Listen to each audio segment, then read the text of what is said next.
Hello everyone, today we're taking a look at a 2003 Regal 2765 Commodore.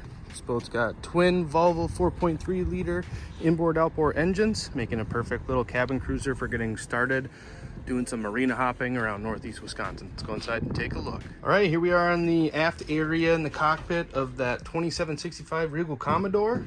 Got nice seating for about 3-4 people, little table that fills in that spot. Nice little seating arrangement with the forward and aft flipping co-pilot seat, and then you have a nice ergonomic captain's chair with a bolster. You have a depth finder, chart plotter combo, both of the throttles for the engines, and easy access to get down into the main area where that table does go down to fill into a forward berth. Nice little kitchenette over on the port side with a refrigerator and a microwave. An aft sleeping area kind of tucked back behind. And you also have a nice little head area over on the starboard side.